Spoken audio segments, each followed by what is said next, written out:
কোন কিতাব অন্ধকারে পড়া যায় না, যেমন কোন জিনিস অন্ধকারে দেখা যায় না, কোন জিনিসকে অন্ধকারে বোঝা যায় না, কোন জিনিসকে অন্ধকারে উপভোগ করা যায় না, ঠিক তেমনি এই কোরআন এই নূর ছাড়া বোঝা যাবে না, এই কোরআন এই নূর ছাড়া চেনা যাবে না।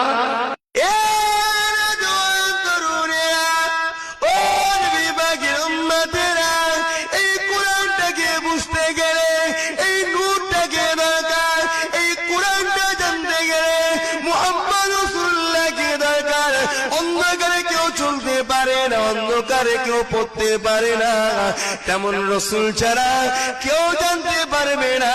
আল্লাহ আমার নবীকে নূর করে পাঠিয়েছে, তাই আল্লাহ পাক কোরআন বাগের এক জায়গায় বলছে সিরাজাম মুনীরা, এ বিশ্বের মানুষেরা আমি আল্লাহ পাক আমার নবীকে জ্বলন্ত প্রদীপ করে বানিয়েছি।